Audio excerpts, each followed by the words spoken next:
अब ये देखिए बड़ा सिंपल सा है, आप अगर चीजों को एनालाइज करने का प्रयास कीजिए तो ये जो बना होगा ना केमिकल रिएक्शन के थ्रू बना होगा। इससे ना क्वेश्चन भी बहुत ज्यादा आते हैं, आपको दिखाऊंगा जब हम अभी थोड़ी देर के बाद जो है आपको क्वेश्चन दिखेगा तो वहां पे आपको पता लग जाएगा। ठीक है, ओके। अब यहाँ पे हमारे सामने क्या है कि जैसे ही केमिकल एड्जॉर्प्शन की बात हो रही है तो सोचिए कोई पार्टिकल जब केमिकल के साथ रिएक्शन कर रहा होगा तो वहां पे क्या हो जाएगा कि परमानेंटली जुड़ जाएगा, और अगर जब परमानेंटली जुड़ जाएगा तो वहां पे जो फोर्स ऑफ अट्रैक्शन जो मॉलिक्यूल्स के बीच में होगा वो क्या हो जाएगा, काफी ज्यादा जो है स्ट्रांग हो जाएगा। जबकि फिजिकल एड्जॉर्प्शन यानी कि किसी के जस्ट मतलब जो है इसमें कोई बाहर से फोर्स नहीं लग रहा है, यानी कि छोटा सा वीक फोर्स लगता है। आपको मैंने बताया था कि वंडरवाल फोर्स कह दो या लंदन फोर्स कह दो या डायपोल डायपोल कह दो या डायपोल इंट्रैक्शन कह दो, ये सभी जो है ना वीक फोर्स होते हैं। मैंने कहा भी था, जैसे एक एग्जांपल के रूप में समझाने का मैं प्रयास करता हूं। जो वंडरवाल फोर्स होते हैं कैसे फोर्स होते हैं, जैसे मान लेते हैं कि हमारे पड़ोस में, अगर जैसे मान लेते हैं आप लोग कहीं रहते होंगे, गांव की बात नहीं कर रहा, अगर जैसे शहर में अगर कोई पड़ोस में रहता है और चले गया किसी कारण बस, तो कहते हैं अफसोस दिखाते हैं, खैर उतना ज्यादा सिंपैथी भी नहीं दिखाते, चले गए कोई इफेक्ट नहीं पड़ता। सिमिलर टाइप का यहाँ भी जो होता है वंडरवाल फोर्स होता है, यानी कि है तो ठीक है, नहीं है तो भी ठीक है, यानी कि बहुत ही वीक फोर्स होता है। दूसरी बात, इट इज वेरी स्लो। ये जो रिएक्शन होता है ना केमिकल एड्जॉर्प्शन, ये स्लो होता है और पूरा आराम से चलते रहता है बहुत लग, लेकिन ये शुरू में क्या होता है, रैपिड होता है, यानी कि फास्ट होता है। इनिशियली क्या हो जाता है, ये फास्ट होता है, फिर क्या हो जाता है, स्लो हो जाता है। यानी कि शुरू में तो ये क्या होगा कि क्योंकि देखिए सरफेस जितना ज्यादा बड़ा होगा तो वहां पे क्या हो जाएगा कि पार्टिकल्स हैं वो, जैसे मान लेते मैं कहूं कि सरफेस जितना बड़ा होगा तो फटाफट से इस पे मॉलिक्यूल्स आके चिपकेंगे। ठीक है, इस पे क्या हो जाएंगे, फटाफट से मॉलिक्यूल्स आके चिपक जाएंगे। अगर फटाफट से जितना जल्दी जल्दी चिपकेंगे, इस कारण से यानी कि शुरू में वो क्या हो जाता है, फास्ट हो जाता है, और बाद में क्या हो जाता है, यानी कि जो स्लो हो जाता है। क्यों? क्योंकि इसके पास सरफेस बचता नहीं है जहां पे क्या करे, अट्रैक्ट करे। दूसरा बात, यहाँ पे जो फोर्स लगता है ना वो वंडरवाल फोर्स लगता है, जबकि यहाँ पे जो है ना कौन सा फोर्स लगता है, केमिकल फोर्स लगता है। ओके, यहाँ पे ना कोई स्पेसिफिक नहीं है, आप किसी भी डायरेक्शन से जुड़ जाए कोई दिक्कत नहीं है, लेकिन यहाँ पे एडजॉर्बेंट का स्पेसिफिक होना काफी जरूरी है।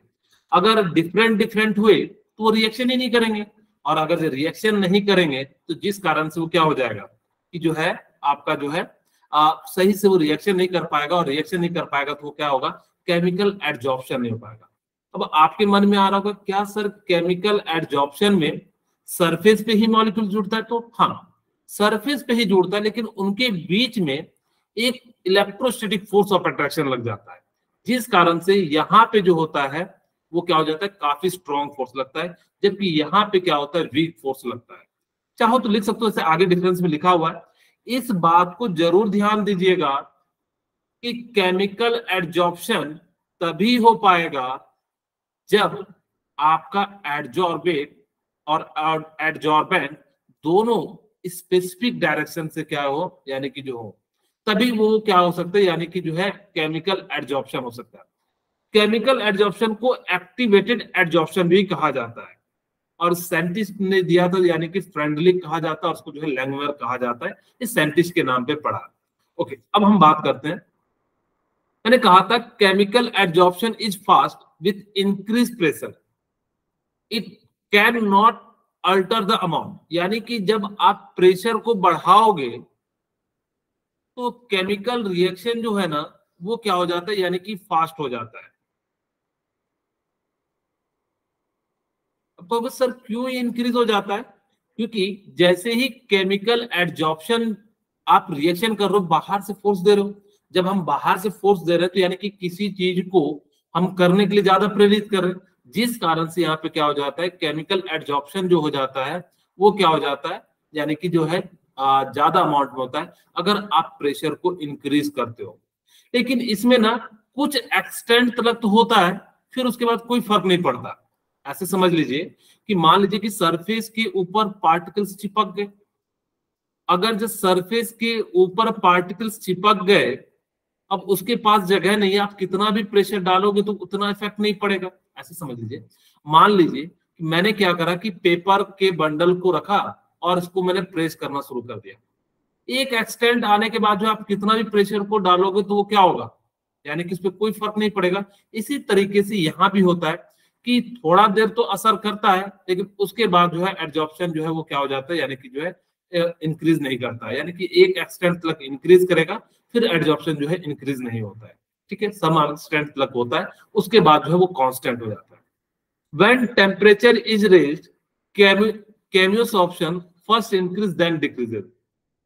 अब आपके मन में आ रहा होगा कि सर जब टेम्परेचर बढ़ाते हैं तो केमियोसॉर्प्शन बड़े आसान से होता है, क्योंकि किसी भी रिएक्शन को होने के लिए एक्टिवेशन एनर्जी चाहिए।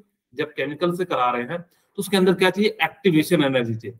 अब एक्टिवेशन एनर्जी का मतलब क्या होता है कि ऐसा एनर्जी जिससे आपका क्या हो सके, रिएक्शन हो सके। तो जब आपको शुरू में टेम्परेचर इंक्रीज करोगे तो उसको तो अच्छा लगेगा, लेकिन जब बहुत ज्यादा हो जाएगा तो वो वही क्या करने लगेगा, उस पार्टिकल से जो है रिमूव होना शुरू हो जाएगा, यानी कि पार्टिकल जो है इधर उधर निकलना शुरू हो जाएगा। और जब वो पार्टिकल्स जो है निकलना शुरू हो जाएगा तो जिस कारण से क्या हो जाएगा कि वो जो रिएक्शन को डिक्रीज कर देगा। आप इस पॉइंट को जरूर याद रखिएगा कि टेम्परेचर को इंक्रीज करने पे केमियोसॉर्प्शन फर्स्ट इंक्रीज होता है एंड देन डिक्रीज होता है, जबकि यहाँ पे क्या हो जाता है, टेम्परेचर शुरू में अगर आप फिजियो जो है क्या करोगे, इंक्रीज करोगे, तो आपका जो है फिजियोसॉर्प्शन डिक्रीज हो जाता है। क्यों? क्योंकि सरफेस पे जो है जो पार्टिकल्स चिपके हुए हैं वो कैसे चिपके हुए हैं, यानी कि वंडरवाल फोर्स पे जुड़े हुए हैं। और वंडरवाल फोर्स कैसा होता है, वीक फोर्स होता है। और आपने इसको एनर्जी दिया कि पार्टिकल के पास एनर्जी आएगा, और जैसे एनर्जी आएगा तो क्या हो जाएगा, वंडरवाल फोर्स को क्या करेगा, यानी कि जो है रिपेल करके जो है निकल जाएगा। इस कारण से ये जो होता है, यानी कि क्या हो जाता है, फिजियोसॉर्प्शन में टेम्परेचर इंक्रीज करने पे जो है क्या हो जाता है, डिक्रीज कर जाता है। लेकिन यहाँ पे फर्स्ट इंक्रीज करता है देन डिक्रीज करता है, इस बात को याद रखिएगा। यहाँ पे कह रहा है chemisorption involves transfer of electron between adsorbent and adsorbate, यानी कि बेसिकली केमियोसॉर्प्शन में क्या होता है, यहाँ पे रिएक्शन होता है, और जैसे ही रिएक्शन होगा तो इस कारण से यहाँ पे क्या हो जाता है, आप लोगों का जो है यानी कि एक अच्छा बॉन्ड बन जाता है। यहाँ पे इलेक्ट्रॉन का ट्रांसफर होता है, जबकि यहाँ पे पार्टिकल्स आके चिपक जाते हैं, इस कारण से जो होता है यानी कि नो ट्रांसफर ऑफ इलेक्ट्रॉन हो जाता है। यहाँ पे एडजॉर्प्शन के लिए जो हीट ऑफ एडजॉर्प्शन हाई होता है, कहां से कहां होता है, 40 से 400 होता है, जबकि यहाँ पे कितना हो जाता है, 40 जूल हो जाता है। मैंने आपको ये पहले ही बताया था, ये मोनोलेयर होता है, ये मल्टी लेयर होता है। Adsorption occur fix site called active centre, जहां पे एडजॉर्प्शन होगा केमिकल सरफेस पे उसको एक्टिव सरफेस कहेंगे, जबकि यहाँ पे सभी जगह पे क्या हो जाता है, हो जाता है। और इसको आपको रिएक्शन कराने के लिए एक्टिवेशन एनर्जी की रिक्वायर्ड पड़ती है, जबकि यहाँ पे एक्टिवेशन एनर्जी की रिक्वायरमेंट नहीं होती है। ओके, यहाँ तक क्लियर है? तो आपको देखिए 5 पॉइंट याद रखने हैं। पहला, मुझे बताइए केमियो जो सॉर्प्शन होता है उसके अंदर जो फोर्स लगता है वो कैसा होता है, स्ट्रॉन्ग होता है या वीक होता है? स्ट्रॉन्ग होता है। ये तो पहला पॉइंट हो गया। दूसरा कि प्रेशर को बढ़ाने पे शुरू में तो क्या होगा, रिएक्शन फास्ट होगा, लेकिन फिर क्या हो जाएगा, यानी कि जो है इस पे कोई फर्क नहीं पड़ेगा। लेकिन जबकि फिजियोसॉर्प्शन में क्या हो जाता है, आप प्रेशर इंक्रीज करोगे तो क्या हो जाएगा, उस पे पार्टिकल्स जो है चिपकते चले जाएंगे। तीसरा, इसमें एक्टिवेशन एनर्जी की रिक्वायरमेंट होती है, जबकि उसके अंदर जो है एक्टिवेशन एनर्जी की रिक्वायरमेंट नहीं होती है। अगर हम बात करें तो इसके अंदर जो है केमियोसॉर्प्शन होता है, केमियोसॉर्प्शन में क्या हो जाता है, ट्रांसफर ऑफ इलेक्ट्रॉन के कारण होता है, जबकि इसके अंदर ट्रांसफर नहीं होता है। केमियोसॉर्प्शन 1 लेयर का होता है, और जबकि फिजियोसॉर्प्शन जो होता है वो मल्टी लेयर का हो जाता है। इसमें पर्टिकुलर साइड पे जो है केमियोसॉर्प्शन रिएक्शन होता है, जबकि यहाँ पे क्या होता है, किसी भी डायरेक्शन में क्या हो जाता है, ये जो सॉर्प्शन जो है रिएक्शन हो जाता है। और ये स्पेसिफिक होता है, और ये शुरू में स्लो होता है, और ये क्या हो जाता है, शुरू में फास्ट होता है, फिर ये जो है क्या हो जाता है, ओवरऑल जो है स्लो रहता है, लेकिन शुरू में फास्ट, और ये क्या हो जाता है, स्लो हो जाता है। तो ये सारे पॉइंट आपको बोर्ड के पॉइंट ऑफ व्यू से याद रखने हैं, क्योंकि आपको डिफरेंस पूछा जाएगा। मैं बता रहा हूँ ये काफी इंपॉर्टेंट क्वेश्चन होता है बोर्ड के पॉइंट ऑफ व्यू से। अगर आपके सिलेबस में अब तो दे ही दिया सरफेस केमिस्ट्री, पहले तो नहीं दिया था, तो कम से कम चांसेस था कि नहीं आएगा, लेकिन अब जब दे दिया है तो आएगा। ओके, अब हम बात करते हैं कि फैक्टर अफेक्टिंग एडजॉर्प्शन, यानी कि कौन कौन से फैक्टर जो हैं एडजॉर्प्शन को इफेक्ट करते हैं। सबसे पहला तो होगा नेचर ऑफ एडजॉर्बेंट, एडजॉर्बेंट, तीसरा क्या हो जाएगा प्रेशर, एंड चौथा क्या हो जाएगा temperature. Nature of adsorbent and adsorbent कैसे इफेक्ट करते हैं एक एक करके हम लोग जो पढ़ते हैं। इसे मान लो कि मैं कहूं कि एब्जॉर्बेंट का सरफेस एरिया कम होगा तो पार्टिकल कम चिपकेगा, एडजॉर्प्शन कम होगा। बोलिए, मैं कहूं कि एडजॉर्बेंट ऐसा हो जो चिपके ही ना, तो यानी कि क्या हो जाएगा, वहां पे क्या हो जाएगा कि जिस कारण से एडजॉर्प्शन क्या हो जाएगा, कम हो जाएगा। अब आप लोगों को ये तो पता है एडजॉर्प्शन का मतलब क्या हो जाता है, यानी कि किसी सरफेस पे कोई पार्टिकल चिपक जाए उसको हम लोग क्या कह देते हैं, एडजॉर्प्शन फिनोमेना कह देते हैं। अब यहाँ पे आप लोगों को ध्यान रखना है कि एडजॉर्प्शन जो है ना बेसिकली तीन चीज पे डिपेंड करता है। एक तो nature of adsorbent, adsorbent, and nature of pressure या प्रेशर पे डिपेंड करता है, एंड जो है टेम्परेचर पे डिपेंड करता है। इन तीन चीज पे डिपेंड करता है। कहोगे सर नेचर ऑफ एब्जॉर्बेंट पे कैसे करता है, सरफेस एरिया जितना ज्यादा होगा एडजॉर्प्शन उतना ज्यादा होगा। कहता है higher the surface area higher the absorb, यानी कि हायर द एब्जॉर्प्शन हो जाएगा। तो सर ठीक है, ये तो समझ में आ गया, एडजॉर्प्शन का मतलब है यानी कि सरफेस एरिया ज्यादा होगा, एडजॉर्बेंट एडजॉर्ब ज्यादा होगा। मुझे बताओ एडजॉर्बेंट पे कैसे डिपेंड करता है। मैंने कहा कि ऐसा कोई गैस लीजिए कि जो आसानी से लिक्विफाइड हो जाए, जो जितना ज्यादा लिक्विफाई आसानी से होगा उसके अंदर जो है ना वंडर वाल फोर्स उतना ज्यादा हो जाएगा, और जितना ज्यादा वंडर वाल फोर्स होगा जिस कारण से वो क्या हो जाएगा उतने आसानी से जो है चिपक जाएगा। इस बात को ध्यान दीजिएगा कि बेसिकली आपको भी क्वेश्चन भी कराऊंगा जो प्रीवियस ईयर नीट के जो है क्वेश्चन आए हुए कि किस टाइप के इस यूनिट से आते हैं। मैं जैसे यहाँ पे कहूं the nature of adsorbate can influence the adsorption, यानी कि एडजॉर्बेट जो होता है ना वो क्या करता है, इन्फ्लुएंस करता है किसको, एडजॉर्प्शन को। कैसे, gas like SO2, NH3, HCl, CO2 are easily liquefiable, यानी कि इन सभी को आसानी से आप क्या कर सकते हो, लिक्विफाइड कर सकते हो। और जितना ज्यादा लिक्विफाइड होगा वो उतना ज्यादा ग्रेटर फोर्स ऑफ अट्रैक्शन होगा, यानी कि जो फोर्स ऑफ वंडर वाल फोर्स जो होगा उतना ज्यादा होगा। मैं लिख सकता हूं लिक्विफाइबल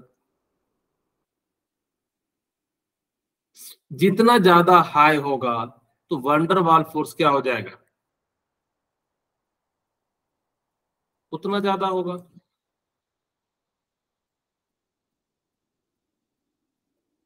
ठीक है, यानी कि जितना ज्यादा आपका जो जितना आसानी से लिक्विफाई हो जाएगा वो उतना ज्यादा क्या हो जाएगा आपका जो है, यानी कि वंडरवाल फोर्स होगा। और जितना ज्यादा वंडरवाल फोर्स होगा वो उतना ज्यादा अच्छा एडजॉर्प्शन प्रोसेस को शो करेगा।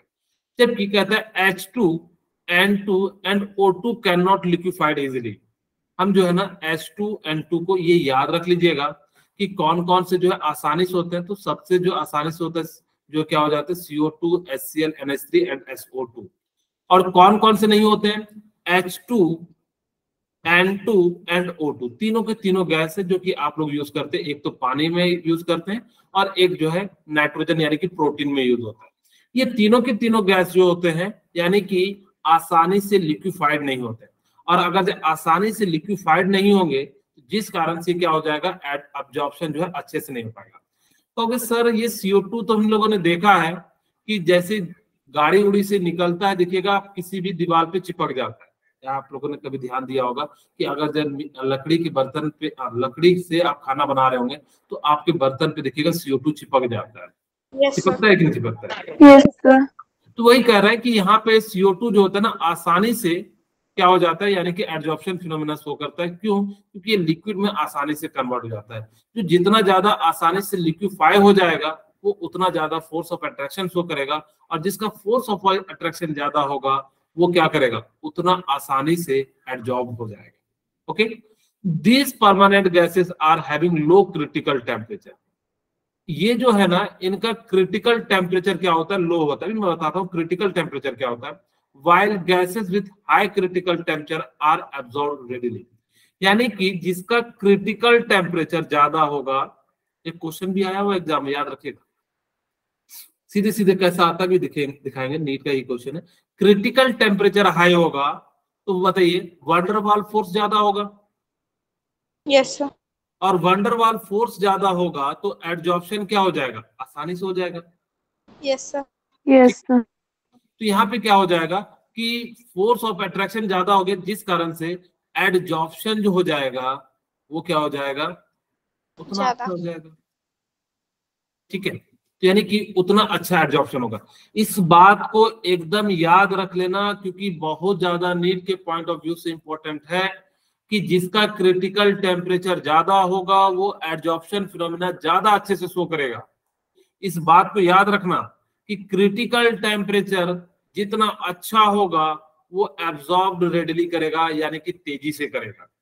ठीक है, तो इस बात को याद रखिएगा, क्रिटिकल टेम्परेचर ज्यादा होगा तो बताइए एडजॉर्प्शन ज्यादा शो करेगा या कम शो करेगा?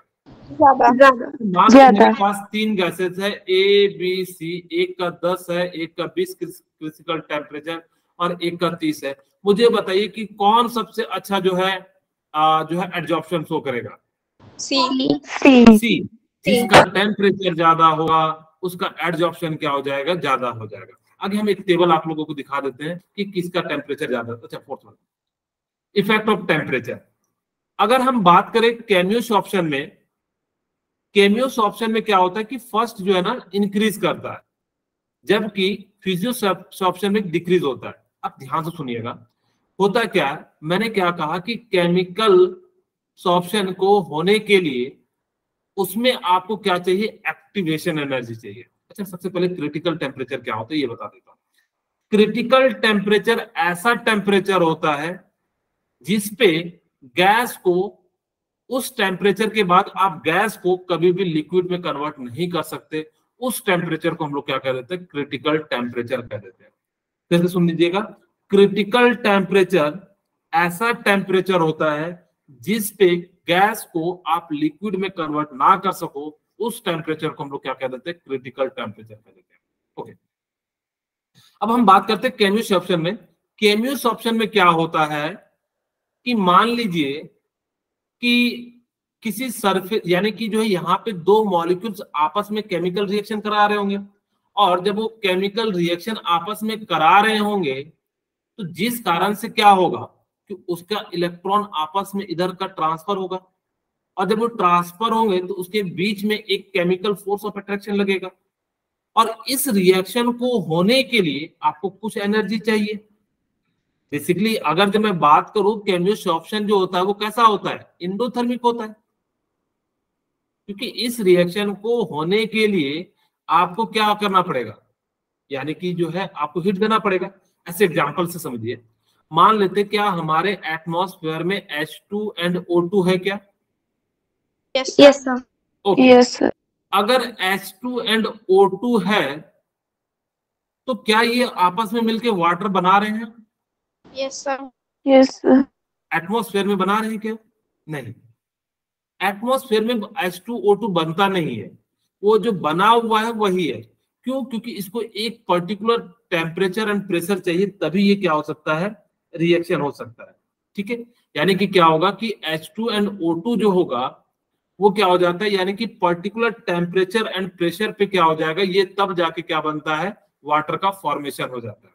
और जैसे ही वाटर का फॉर्मेशन हो जाता है, जिस कारण से क्या हो जाएगा, आपका जो है फॉर्म होगा, लेकिन इसके लिए आपने टेम्परेचर दिया।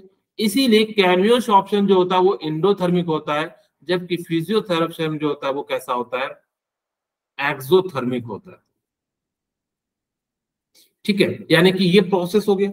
अब हम लोग यहाँ पे बात करते हैं, जो शुरू में आपको हीट चाहिए और आपने दे दिया तो यानी कि रिएक्शन अच्छा होगा, लेकिन कुछ समय के बाद जब उसकी एनर्जी बढ़ जाएगी तो वो क्या हो जाएगा, वो आपस में यानी कि मूवमेंट करना शुरू करेगा, वाइब्रेट करना शुरू करेगा, काइनेटिक एनर्जी बढ़ जाएगी। और जब वो काइनेटिक एनर्जी बढ़ जाएगी तो क्या होगा, कुछ पार्टिकल जाएंगे, कुछ पार्टिकल आएंगे।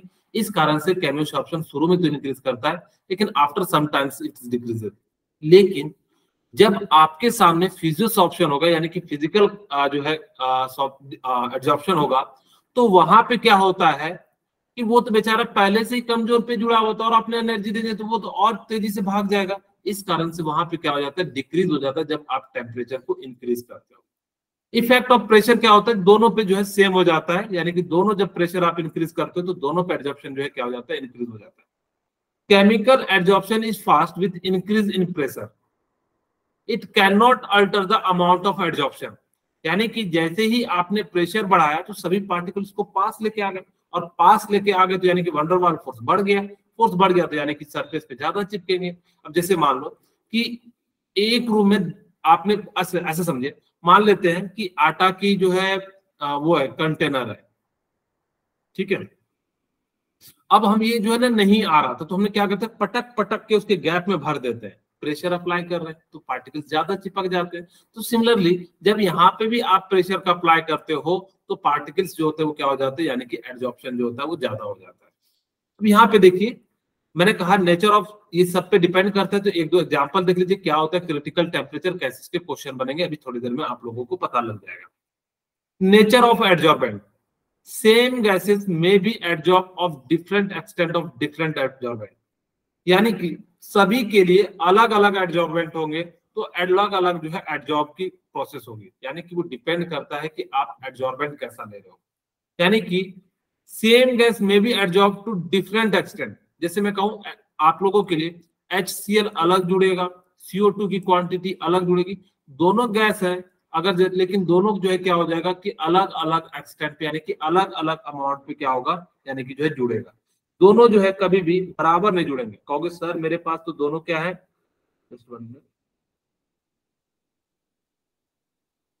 ओके ठीक है। अब कहोगे सर मेरे पास क्या है कि दोनों तो सेम है, तो जब सेम है तो यानी कि क्या कहेंगे, चलिए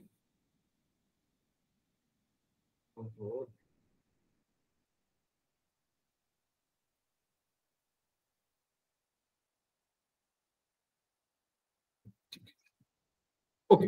अब कहोगे कि सर दोनों, मैंने क्या कहा कि जब आप दो अलग अलग गैस ले रहे हैं तो दोनों पे अलग अलग एक्सटेंट पे एब्जॉर्बेंट होंगे, यानी कि दोनों पे अलग अलग जो सब्सटेंस जुड़ेंगे, या दोनों पे एक में ज्यादा हो सकता है एक में कम हो सकता है, दोनों पे बराबर नहीं जुड़ेंगे। और सेकंड पॉइंट तो आपको पता है जितना ज्यादा सरफेस एरिया होगा उतना ज्यादा जो है क्या हो जाएगा, एडजॉर्प्शन हो जाएगा। Nature of the gas being adsorb, greater the critical temperature जो मैंने बताया of gas, greater the wonder वाल फोर्स एंड अट्रैक्शन दस ग्रेटर द एडजॉर्प्शन, यानी कि जितना ज्यादा क्रिटिकल टेम्परेचर होगा वो उतना ज्यादा क्या करेगा, वंडर वाल फोर्स लगेगा, और जितना ज्यादा वंडर वाल फोर्स लगेगा उतना ज्यादा एडजॉर्प्शन होगा। जैसे यहाँ पे देखिए H2N2CO CH4 and CO2 HCl NH3। अभी आपको मैंने वैसे भी बताया था कि H2N2O2 ये जो है क्या होते हैं, यानी कि एडजॉर्प्शन फिनोमिना शो नहीं करते हैं, क्योंकि अगर हमारे गैस में क्या है, यहाँ पे एटमॉस्फेयर में H2N2 है, अगर होता तो हमारे पास चिपक जाता, और अगर जो चिपक जाता, मान लो कि हाइड्रोजन के पार्टिकल हमारे शरीर में चिपकता और हम लोग मान लो आग के पास से गुजरते, क्या हो जाता, हमारा बॉडी जलने लग जाता। जलता कि नहीं जलता? तो शुक्र है कि भगवान ने देखिए H2 को नहीं जो है चिपकाने वाला बनाया। अगर जो O2 के पास, अगर जो O2 चिपक जाता हमारी बॉडी में तो क्या होता, कहीं से भी कपड़े हम लोग पहनते हैं, थोड़ा सा हीट मिलता है तो क्या करता, वो जलने लग जाता। इसी कारण से जो है क्या होता है, जलता नहीं है। खैर ये जोक सपाट था आप लोगों को आसानी के लिए, ठीक है। तो यानी कि इस प्रकार से क्या होता है, H2N2O2 जो है ये जो है क्या करते हैं, यानी कि एडजॉर्प्शन नहीं करते हैं। Adsorption is a exothermic process involving the equilibrium, यानी कि जो एडजॉर्प्शन फिनोमिना होता है उसके दौरान जो होता है, यानी कि क्या होता है, एनर्जी रिलीज होती है। हम फिजिकल की हम बात कर रहे हैं। तो गैस एडजॉर्बेट है, सॉलिड एडजॉर्बेंट है, और ये जो बनता है वो क्या हो जाता है, यानी कि बेसिकली एडजॉर्प्शन फिनोमिना हो जाता है। गेट एब्जॉर्ब ऑन सॉलिड, और साथ में क्या निकलता है, हीट निकलता है। इसी हीट को हम लोग क्या कहते हैं, एक्सोथर्मिक हीट कहते हैं, ठीक है। इसी को हम लोग क्या कह देते हैं, एक्सोथर्मिक हीट कर देते हैं। अगर हम बात करें ली चैटरपिल प्रिंसिपल की, increase the temperature decrease the adsorption and vice versa. अगर आप लोगों ने इक्विलिब्रियम के चैप्टर में अगर जब आपने पढ़ा होगा कि ली चैटरपिल प्रिंसिपल क्या कहता है कि अगर आप जितना ज्यादा टेम्परेचर करोगे तो एडजॉर्प्शन फिनोमिना कम होगा। क्यों? अब खुद ही सोचिए कि मान लीजिए कि ये पार्टिकल्स चिपके हुए थे और आपने इसको क्या करना शुरू कर दिया, हीट करना शुरू कर दिया, और जैसे ही हीट करना शुरू कर दिया तो ये पार्टिकल्स क्या हो जाएंगे, बाहर निकल जाएंगे। तो वही कहता है according to the Le Chatelier principle, if temperature is increases then जो है यहाँ पे क्या हो जाएगा, डिसॉर्प्शन जो है ज्यादा हो जाएगा, यानी कि रिमूवल ऑफ जो है क्या हो जाएगा, एडजॉर्बेट वो हो जाएगा ज्यादा। इसीलिए हम लोगों को ये याद रखना है कि टेम्परेचर बढ़ाओगे तो क्या हो जाएगा। लेकिन कैमियोसॉर्प्शन में क्या होता था कि टेम्परेचर एक एक्सटेंट तक तो क्या करता था, इंक्रीज करता था रेट ऑफ रिएक्शन को, लेकिन उसके बाद जो क्या करता था, डिक्रीज कर जाता था। प्रेशर मैंने बता दिया कि प्रेशर दोनों में आप अगर जो इंक्रीज करते हो तो वो क्या हो जाएगा, दोनों के दोनों जो है क्या कर जाएंगे, जो है यानी कि जो है प्रेशर इंक्रीज करने से जो एडजॉर्प्शन फिनोमेना होता है वो इंक्रीज कर जाता है। ठीक है। Activation of energy of the solid adsorbent, मैंने बताया एक्टिवेशन एनर्जी का मतलब होता है कि एक ऐसा एनर्जी जिसके बाद कोई रिएक्शन शुरू हो। जैसे मैं कहूं आप सभी को डॉक्टर बनना है तो आपके सामने एक एक्टिवेशन एनर्जी है। जिस बच्चे ने जैसे भी फांद लिया, जैसे मान लो कि नीट एग्जाम का ये बैरियर है, मान लेते हैं कि आपको 560 नंबर लाने हैं, सपोज कीजिए ये जो है हमारे पास कितना है, बैरियर है 560 नंबर का। ठीक है। और जिस बच्चे ने पास कर लिया, इस बैरियर को पास कर लिया, तो उसके लिए क्या हो जाएगा, यानी कि उसके लिए तो वो क्या हो जाएगा, यानी कि वो रिएक्शन हो गया। लेकिन अगर मैं कहूं 559.5 भी लाया तो क्या मेरे लिए कोई मायने है, नहीं। वही कहता है यानी कि उस टेम्परेचर के बाद कोई भी प्रोडक्ट बन जाए तो वो जो है क्या होता है, यानी कि ज्यादा बेनिफिशियल हो जाता है। ठीक है। ओके। अब हम लोग जो बात करते हैं यहाँ पे कि जो किसी भी रिएक्शन को कैमियोसॉर्प्शन में होने के लिए आपको एक कम से कम जो है एक्टिवेशन एनर्जी की रिक्वायरमेंट होती है। अब उस एक्टिवेशन एनर्जी को जैसे ही दीजिएगा आपका जो है रिएक्शन होना शुरू हो जाएगा। Activation means increasing the absorbing power of the solid surface, यानी कि क्या कह रहा है कि सॉलिड सरफेस के लिए जो है वो जो क्या हो जाएगा कि ज्यादा होना चाहिए। This can be done by subdividing by adsorbent by removing of gas already absorb passing superheated steam, यानी कि वो हो सकता है कि वो अलग अलग तरीके से आप क्या कर रहे होंगे, यानी कि जो है एक्टिवेशन एनर्जी दे रहे होंगे। ओके। ये आप लोगों को बहुत ज्यादा इंपॉर्टेंट है, इससे देखिएगा 2 बार क्वेश्चन आए नीट में ये ग्राफ से। मैं आपको समझा भी देता हूं, मैं यहीं पे बनाता हूं पहले ग्राफ। ये जो है ना आइसोथर्म का ग्राफ है, एडजॉर्प्शन आइसोथर्म, इसका मतलब समझा दूंगा अभी जस्ट। यहाँ पे जो फ्रेंडलिक थे उन्होंने क्या करा कि एक रिलेशन निकाला। रिलेशन क्या निकाला, x by m equal to क्या हो जाएगा, kp 1/n। ठीक है। मैं अलग अलग कंडीशन के लिए अलग अलग बताऊंगा। ये जो है मान लो कुछ ये ग्राफ है, मैं इस पॉइंट को 0 मान लेता हूं, यहाँ को a मान लेता हूं और यहाँ को b मान लेता हूं, इसके अंदर लगभग लगभग कांस्टेंट हो जाता है। ठीक है।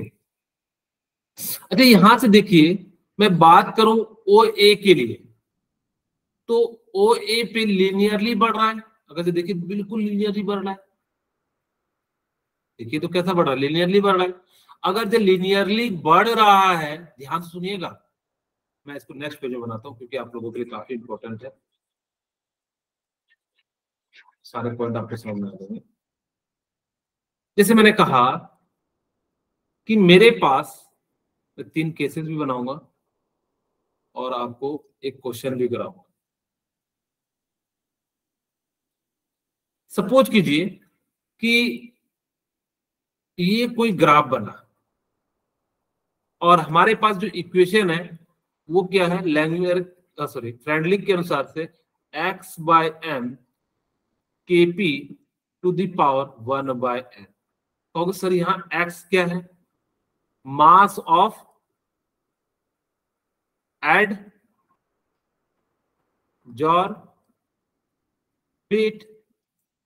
और m क्या है, मास ऑफ, बोलिए, Adsorbent. k and n are constant,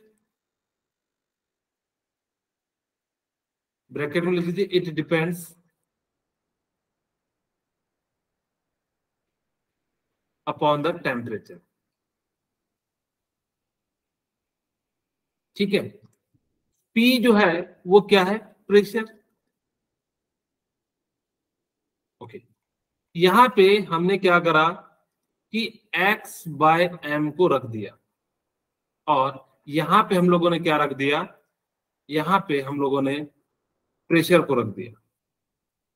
ठीक है, मैं यहाँ पे 3 केसेस बना रहा हूं, इसका नाम 0 ले लिए या O ले लो, यहाँ तक जो है वो बिल्कुल लिनियर चल रहा है तो मैंने इसको जो है A ले लिया, और यहाँ के बाद जो है बिल्कुल स्टेट हो जा रहा है यानी कि इसको B ले लिया। अगर मैं बात करूं केस 1 OA के लिए, तो OA क्या है, एकदम बिल्कुल लिनियर है। लिनियर है कि नहीं है? अगर ये लिनियर है कब होगा, जब x बाय m बिल्कुल कांस्टेंट हो जाएगा, यानी कि यहाँ पे n की वैल्यू कितनी हो जाएगी, 1 हो जाएगी। और अगर जब x की वैल्यू 1 हो जाएगी तो x by m equal to kp हो जाएगा, यानी कि बिल्कुल क्या है, ये है। सेकेंड केस 2 की मैं बात करूं तो जब हम क्या बात करते हैं AB के लिए, ये जो वैल्यू है ना n की वैल्यू, वो क्या होनी चाहिए, 0 से 1 के बीच में होनी चाहिए।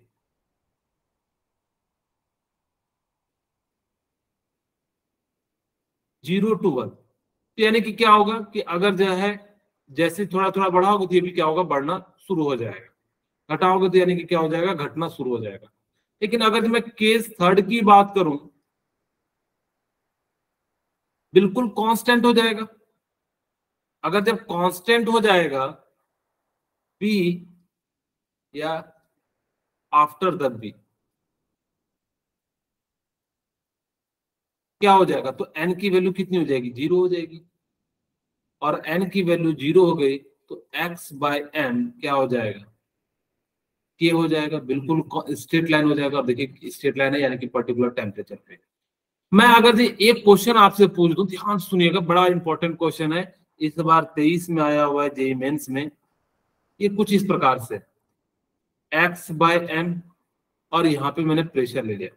ध्यान से सुनना, ये मैंने 2 ग्राफ बना दिया, इसको मैंने माना T1 और इसको मान लिया T2।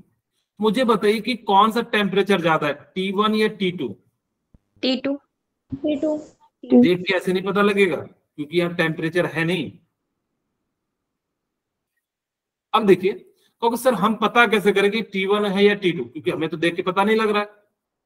लग रहा है क्या? लेकिन मैंने एक बात बताई कि प्रेशर इंक्रीज होगा तो एडजॉर्प्शन क्या होगा, इंक्रीज होगा।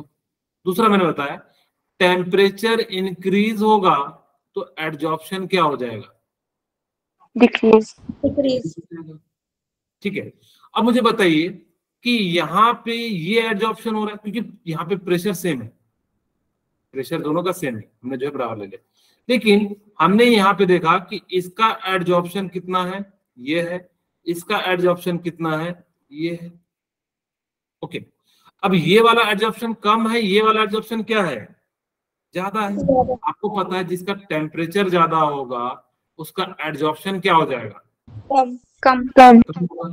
यानी कि टेम्परेचर कौन सा ज्यादा है, T1 क्यों, क्योंकि टेम्परेचर ज्यादा है, यहाँ पे एडजॉर्प्शन कम है। यहाँ 5 है तो यहाँ पे 10 होगा, यानी कि ऊपर जाते हैं तो यानी कि इंक्रीज करता है, यानी कि T1 जो है टेम्परेचर क्या हो जाएगा, इंक्रीज हो जाएगा। यही बातें यहाँ पे लिखी हुई है। देखो 273, 244, जैसे जैसे ऊपर जाओगे तो टेम्परेचर क्या हो जाएगा, कम होता चला जाएगा। ये सारी बातें मैंने बता दी। एन जो है यानी कि जो है यहाँ पे जो है आप लोगों के लिए अलग अलग पॉइंट के लिए लिखा हुआ है, तो हमने जो है सारी बातें आपको बता दी। ठीक है, बोलिए एक और क्वेश्चन आपके एग्जाम में आएगा, क्या आएगा, मैं एक और क्वेश्चन करा देता हूं, ग्राफ के रिलेटेड आएगा। क्या ग्राफ के रिलेटेड आता है कि वो लॉग के फॉर्म में पूछता है। जैसे मैं यहां पे लिखूं x by m equal to kp to the power of 1 by n। मैं taking both side log, taking log both side. अब हमने क्या करा, दोनों साइड ले लिया। बेसिकली हम लोग जो ग्राफ बना रहे हैं क्योंकि काफी ज्यादा इंपॉर्टेंट है, तो लॉग x बाय m बोलिए इक्वल टू, मैं क्या लिख सकता हूं, log k p to the power 1 by n। और आपको पता है जब मल्टीप्लाई होता है तो उसको आप क्या कर सकते हो, ऐड के फॉर्म में लिख सकते हो। तो log x by m equal to log k plus log p to the power 1/n। अब ये देखिए कहीं ना कहीं y है, यहाँ पे क्या है, अब मैं इसको एक और स्टेप में सॉल्व कर देता हूँ पहले, ताकि y इक्वल टू mx बन जाए। तो log x/m इक्वल टू क्या हो जाएगा, log या 1/n, पावर को हम लोग बाहर ले चलते हैं, 1/n log p plus log k। ये देखिए y है, ये m है, ये x है, और ये क्या है, c है। तो हमारा जो ग्राफ बनेगा, एग्जाम का क्वेश्चन है, अभी आपको दिखेगा कुछ इस प्रकार से बनेगा, यानी कि c से ऊपर, यानी कि स्ट्रेट लाइन तो ऐसा बनता है, और ये वैल्यू जो हो जाएगी क्या हो जाएगी, log k हो जाएगी। ठीक है, और ये इक्वेशन कैसा हो जाएगा, ये x/m है और ये क्या है, p है। यानी कि इस इक्वेशन को आप क्या लिख सकते हो, log x/m equal to 1/n log p plus log k। यहाँ पे स्लोप क्या हो जाएगा, 1/n हो जाएगा, क्योंकि m को ही क्या कहते हैं, यानी कि स्लोप कहते हैं। ये सारी बातें आपको, ये ग्राफ याद रखना है, क्योंकि अभी जस्ट आपको मैं कराऊंगा क्वेश्चन, तो आपको वहां पे पता लग जाएगा। तो यहाँ पे देखिए इन्होंने दिया हुआ भी है, यानी कि स्लोप, ये सारे पॉइंट दिया हुआ है यहाँ पे। आप इसको क्या कर सकते हो, यहाँ से जो है वैल्यू ले सकते हो, 1/n की वैल्यू हमने सीधे सीधे n ले लिया, ताकि जो है 0 से 1 तक ले सकते हो। मैंने तीनों अलग अलग केस दिखा दिया। अब यहाँ पे आपको ये ग्राफ काफी ज्यादा इंपॉर्टेंट है बेटा, मैं बता रहा हूँ, VVI ग्राफ है ये, क्योंकि 2 बार पूछ चुका है। अगर आप लोग इसको ध्यान नहीं रखोगे तो अगली बार भी फिर से पूछा जा सकता है। यहाँ पे log x/m है, और ये जो पॉइंट है कहाँ पे है, तो log k पे है, यानी कि जो इंटरसेक्ट करेगा, तो इस प्रकार से जो है आपका ग्राफ बन जाएगा। ओके, आप लोगों को मैंने बता दिया कि ये जब कब होगा, x/m होगा, जब log के टर्म में होगा, तो यानी कि कुछ ग्राफ कैसा होगा, यानी कि इस प्रकार से होगा, उसका स्लोप जो हो जाएगा वो कितना हो जाएगा, 1/n हो जाएगा। ठीक है, अब लिमिटेशन क्या है, तो लिमिटेशन की हम बात करें, this equation purely empirical and valid over the limited pressure wave. ये पूरा का पूरा जो है ना इंपेरिकल है, और ये पूरा का पूरा ना लिमिटेड प्रेशर के लिए वर्क करता है। आप ज्यादा प्रेशर कर दोगे तो यहाँ पे फेल हो जाता है, तब ये जो है ना सही से वर्क नहीं कर पाता है। द वैल्यू ऑफ कांस्टेंट के and also find very with temperature. मैंने बता दिया कि के एंड जो है वो सिर्फ और सिर्फ किस पे डिपेंड करता है, टेम्परेचर पे करता है। और no theoretically explain were given, यानी कि इसका कोई एक्सप्लेनेशन नहीं है कि कैसे टेम्परेचर के एंड पे जो है वैलिड करता है। बस थीसिस दे दिया कि जो के एंड जो है सिर्फ और सिर्फ जो है टेम्परेचर पे क्या करता है, डिपेंड करता है, और उसका कोई एक्सप्लेनेशन नहीं, क्यों करता है, कैसे करता है, इन चीजों का कोई एक्सप्लेनेशन है। ये आपका जो है लिमिटेशन है। ओके, ये हमने जो है फ्रेंडली एडजॉर्प्शन इक्वेशन आपको जस्ट बताया, इसके लॉग के फॉर्म में, और इसका जो है ग्राफ आप लोग बनाओगे, 3 टाइप के आपको ग्राफ मिलेंगे। अगर x/m t, तो यानी कि क्या हो जाएगा, कुछ इस प्रकार से बनेगा, क्योंकि जैसे जैसे एडजॉर्प्शन बढ़ेगा, आपको पता है टेम्परेचर इंक्रीज करेगा, तो बताइए एडजॉर्प्शन क्या होगा, डिक्रीज करेगा। जैसे देखिए यहाँ पे टेम्परेचर कम था तो एडजॉर्प्शन ज्यादा है, यानी कि कुछ इतना है, लेकिन जैसे टेम्परेचर बढ़ा दिए तो एडजॉर्प्शन कम हो गया। यानी कहता है जब टेम्परेचर इंक्रीज होगा तो एडजॉर्प्शन क्या हो जाएगा, डिक्रीज हो जाएगा। ठीक है, लेकिन आपने प्रेशर कांस्टेंट ले लिया तो जो ग्राफ आता है वो कैसा आता है, जैसे कि x/m और p के टर्म में आता है। लेकिन यहाँ पे क्या होता है कि एक एक्सटेंड तक केमिकल में क्या होता है कि बढ़ता है, फिर क्या हो जाता है, यानी कि घटता है, फिर यहाँ पे आना आके कांस्टेंट हो जाता है, फिर लास्ट में जो है ना आपको एकदम बिल्कुल जो है सैचुरेट हो जाता है, यानी कि कोई दिक्कत नहीं आता है। ये केमिकल सब्सटेंस में। और एडजॉर्प्शन आइसोस्टेट में क्या होता है, टेम्परेचर वर्सेस प्रेशर में, यानी कि जो बिल्कुल, इसको याद रखिएगा। ये जो है ग्राफ x/m यानी कि फिजिकल एडजॉर्प्शन में, और केमिकल एडजॉर्प्शन में मैंने बताया था कि वो क्या होता है, जैसे कुछ समय तक बढ़ता है, फिर जो है क्या होता है, यानी कि जो डिक्रीज करता है। मैंने थोड़ी देर पहले आपको बताया भी था। ओके, कहाँ कहाँ होता है, प्रोडक्शन ऑफ हाई वैक्यूम, यानी कि वैक्यूम में जो हम लोग क्या करते हैं, इन पार्टिकल को वैक्यूम पंप के द्वारा जो अपने पे क्या करते हैं, सरफेस पे चिपका लेते हैं। आजकल देखे होंगे गैस मार्क, जब क्या करते हैं हम लोग, जैसे मान लो कि कई बार जो है ना वार क्षेत्र में जाते हैं, या फिर आप लोग ने देखा होगा जैसे कोई टंकी में जाते हैं, पुराने टंकी में, तो उसमें ना देखिएगा ब्लैक कलर का जो है मास्क पहनाया जाता है। पिक्चर सब में जब कोई जो न्यूक्लियर बम हो वहां पे जब भेजा जाता है तो मास्क पहनाया जाता है। वो क्या करता है, उसके अंदर चारकोल होते हैं, वो क्या करते हैं, बाकी एब्जॉर्ब यानी कि पॉइजनस गैस को क्या कर लेते हैं, एब्जॉर्ब कर लेते हैं। ये बेसिकली उसका क्या होता है, यानी कि वर्क होता है। और आप लोगों को मैंने बताया था कि कंट्रोल ह्यूमिडिटी, यानी कि जैसे मान लो सिलिका जो है या एल्यूमिनियम जेल है, वो क्या करता था, यानी कि मैंने बताया था कि जैसे ही इलेक्ट्रॉनिक्स डिवाइस होते थे वहां से वो वाटर को क्या कर लेता था, एब्जॉर्ब कर लेता था, यानी कि कंट्रोलिंग ह्यूमिडिटी के रूप में इसका यूज किया जाता है। हमारे लिए कोई दिक्कत नहीं है, लेकिन लैब में ह्यूमिडिटी हो जाए तो वहां पे काफी ज्यादा दिक्कत हो सकती है, इसीलिए वहां पे इस प्रकार की इक्विपमेंट का यूज किया जाता है जहां जहां इफेक्ट पड़ता है वहां पे। और आपको मैंने बताया था कि रिमूवल ऑफ कलरिंग के लिए भी हम चारकोल का यूज करते हैं। जैसे मैंने आपको शुगर के लिए बताया था, शुगर में हम लोग क्या करते थे, चारकोल डालते थे, जिससे क्या हो जाता था, जो ब्लैक कलर है वो एब्जॉर्ब हो जाता था, वहां पे भी हो जाता था। हम हेट्रोजीनियस कैटलिसियन का जो है अलग से बात करेंगे क्या होता है, लेकिन एक याद रखिएगा, हेट्रोजीनियस कैटलिसियन कैटलिस्ट का भी यूज किया जाता है ताकि कि हम लोग क्या कर सके, एडजॉर्प्शन फिनोमेना जो है कर सके। सेपरेशन ऑफ इनर्ट गैस, आप क्या कर सकते हो कि डिफरेंट डिफरेंट टाइप के गैस को सेपरेट करने के लिए हम लोग क्या कर सकते हैं, एडजॉर्प्शन फिनोमेना यूज कर सकते हैं। जैसे यहाँ पे देखो, due to different in degree of adsorption of gases charcoal, a mixture of noble gas can be separated by adsorption of coconut charcoal at different temperature। Coconut charcoal का मतलब होता है कोकोनट से जो बना होता है चारकोल, एब्सेंस ऑफ एयर के में हीट किया जाता है तो जो बनता है कोकोनट का जो चारकोल, उसको हम लोग कहते हैं कोकोनट चारकोल कह देते हैं। यानी कि एब्सेंस ऑफ हीट में कोकोनट को जलाओगे तो जो बनता है उसको हम लोग कहते हैं कोकोनट चारकोल कह देते हैं। तो ये कहता है कि अलग अलग जो है चारकोल का यूज किया जाता है अलग अलग यूज के लिए, और इसका जो है ना मेडिकल पर्पस में भी यूज किया जाता है, जैसे कई सारे बैक्टीरिया को खींच के बाहर निकालने के लिए। जैसे कान में अगर जब बैक्टीरिया चले जाता है तो हम लोग क्या करते हैं, दवाई डालते हैं ताकि कि बाहर निकले, ऐसा नहीं करते कि मारने के लिए यूज करते हैं। करते हैं क्या, अगर ऐसा करोगे तो फिर वो क्या हो जाएगा, वैसे तो अगर मान लो कान में जो होते हैं वहां पे किल करने के लिए नहीं किया जाता है, वो बाहर निकालने के लिए, दिस ऑप्शन के लिए किया जाता है। लेकिन कई जगह पे ऐसा होता है कि किल करके ना ऊपर सरफेस पे जाके चिपका दिया जाता है। जैसे आपको चोट लगता होगा तो देखिएगा आपके ऊपर ना ब्लैक कलर का एक लेयर जम जाता है, छोटे छोटे से, आप लोगों ने पता नहीं नोटिस किया है कि नहीं, छोटे छोटे से हाँ स्पॉट टाइप का दिखने लग जाते हैं। तो यानी कि बेसिकली क्या हो जाता है, वो एब्जॉर्प्शन फिनोमेना होता है।